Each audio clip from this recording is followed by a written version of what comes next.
menu, on va faire les tortellini gratinés.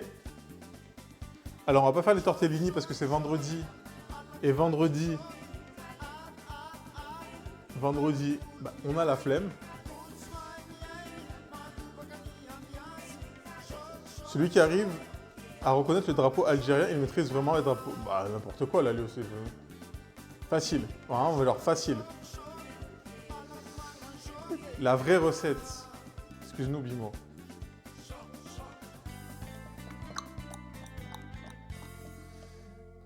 Donc, vous mettez pas d'ail.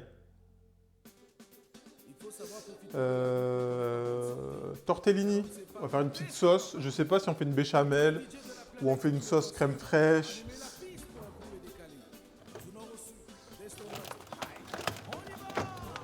On va voir.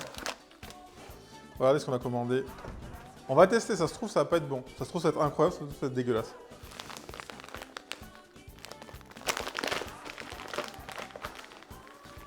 Le drapeau algérien, on le voit plus que le drapeau français. Bah, en même temps, vous avez qu'à être fiers. Hein. Après, je dis ça. Je dirais... Bref.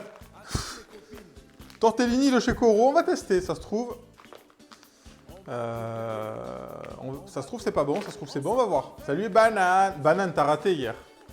T'étais où, là, en train de regarder tes trucs Pékin Express, c'est même pas à Pékin, là.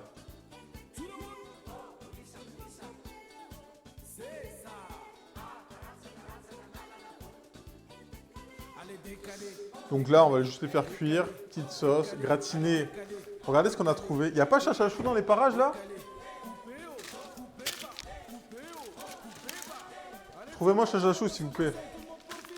Appelez chachachou et demandez à la barre.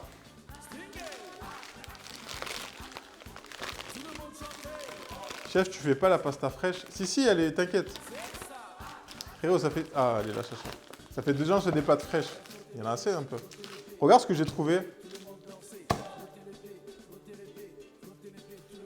Regarde ce que j'ai trouvé. Elle est dans les bouchons. Elle roule?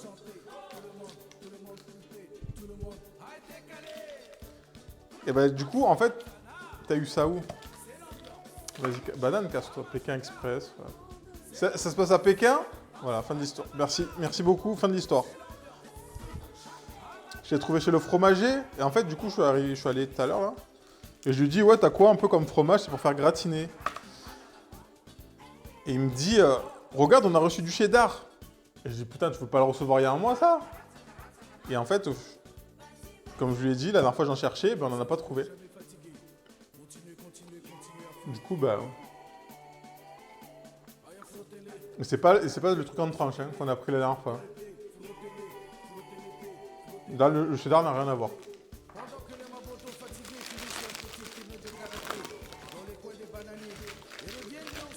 Et on a pris du bleu du Vercors. Donc je sais pas si je le fais au cheddar ou au bleu du Vercors. Ils avaient du cheddar raffiné fermier Soliac. Mais il n'était pas orange. Du coup, lui je l'ai pris, je me suis dit, visuellement ça peut être joli. Ouais, il n'est pas très bleu, le bleu du Vercors. C'est un bleu léger.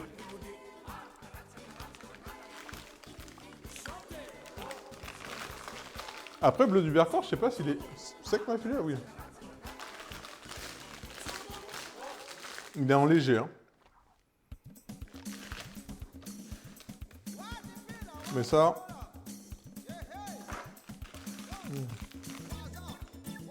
En termes de goût... Ouais. Ouais. Alors, au fait, tu vois, il n'a pas beaucoup de champignons. Mais en termes de goût... Je t'aurais même dit que c'est plus puissant qu'une forme d'Ambert. En termes de goût bleu. C'est du vache. C'est du vache. Les crus fermiers. Comme quoi, il faut pas beaucoup de... Hop, on a acheté des petites côtelettes de veau, d'agneau. Et ça, c'est incroyable, ils ont laissé ça. Donc, je suis allé à la boucherie. Alors, pas à la boucherie du Super U, parce que entre midi et 2, les bouchers sont pas là. Du coup, je suis parti à la boucherie à côté. Et du coup, j'ai comparé les prix. C'est le Jacques Mayol. Et j'ai comparé les prix. Et c'était moins cher dans la boucherie où je suis allé. Parce qu'en fait, à Super U, t'as que ça. Ça, ils le coupent. Et ça, ils le vendent aussi. Et prix au kilo, là, je crois qu'on était à 13,90. Alors qu'à Super U, ils te vendent ça à 22,50 je crois. Ou 21.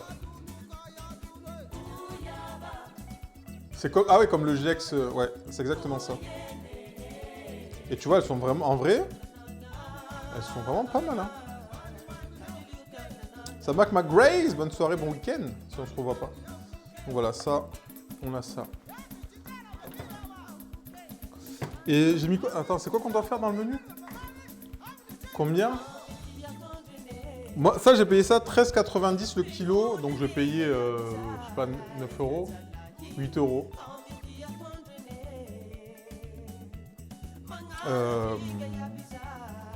J'ai payé 20 euros le kilo chez le boucher. Bah, c'était 22 à Super U en barquette.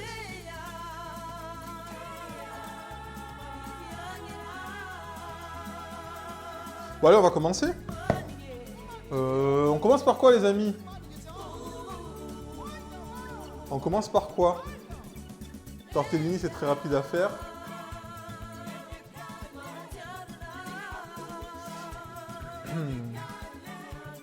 Tortellini gratiné. On va se faire un petit oignon cookie, boulgour et côte d'agneau. On commence par boire un coup. Ah bon, hydratation. Tu vas chacha chou, putain, la crie. Vas-y, apéro, hein. Apéro, c'est apéro, allez, apéro, ça part. Ça part.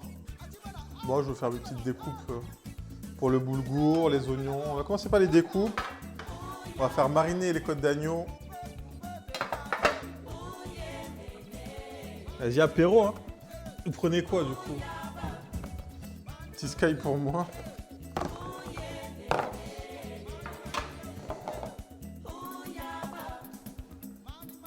Dans ma ville, il n'y a pas de boucher.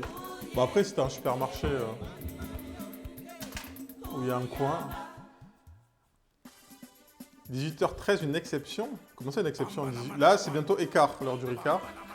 On va commencer par la découpe du poivron. Alors, par contre, ils sont énormes, les poivrons. Ah, mais de toute façon, j'ai tout coupé. Plusieurs techniques pour le poivron. Enfin, plusieurs techniques. Moi, ce que je fais... Moi... Salut Louni, t'es mal à tête. Ouais, le poivron, il est énorme. J'en avais pas des petits, j'avais le seum. Je le coupe, je coupe le cul, je coupe la tête. Je l'ouvre. Je retire. Ouais, il est énorme le poivron. Je vais tout couper, je pense. Donc je retire le cœur. Ça, on le garde. Ça, on le jette. Ça on le jette pas. Hein, parce que regardez, je vais juste vous faire un truc con. Pour mes salades, je vais faire cette méthode. Mais même pour tout... Ça dépend ce que tu fais. C'est un poivron, un potimarron. Ah frérot, c'est une courge. Là, il y a 35 grammes de poivron. Avec ça. Là, je vais juste enlever le cœur. Mais voilà, ça, on le jette pas. Ça, on le garde.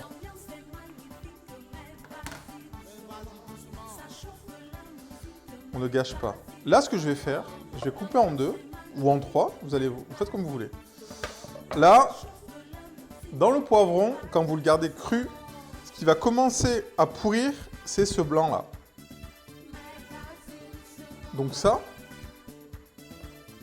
on va le couper. Il est ultra fat le poivron. On va enlever ça. Et là, vous avez votre poivron prêt à être découpé. Donc si vous voulez faire des bâtonnets, des cubes, les émincer. Et en fait, du coup, là, vous pouvez faire ce que vous voulez. Voilà, c'est aussi simple que ça. Parce qu'il y en a qui le coupent en deux. par exemple, et après, ils enlèvent l'intérieur. Mais le truc, c'est qu'après, t'as pas un truc plat pour tailler des beaux bâtonnets. Et après, j'ai vu une autre technique, mais je vais pas vous montrer parce que vraiment, ça fait peur. Et après, nous, on va faire... Qu'est-ce qu'on va faire? On va faire des petits dés.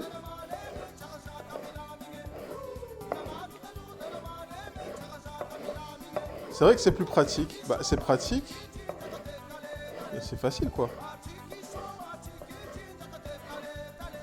Et une autre astuce. Moi, j'enlève la tige et je coupe en deux après. Oui, bon, après, il y a plusieurs techniques. Et moi, celle-là, je la trouve bien.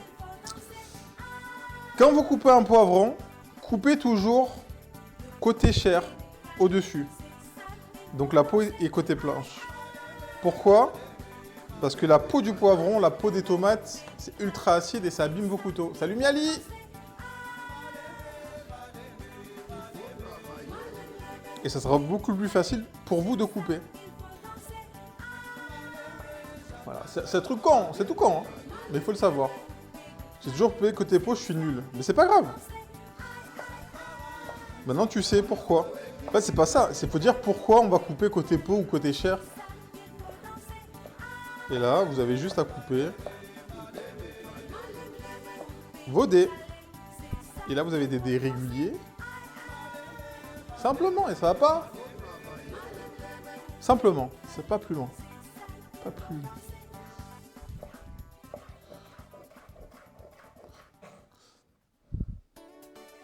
On apprend toujours dans la vie. Exactement. Donc du coup, voilà. Donc si vous voyez quelqu'un d'autre faire mal, vous lui dites dans le chat.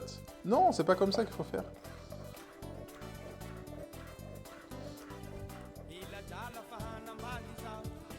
Tac.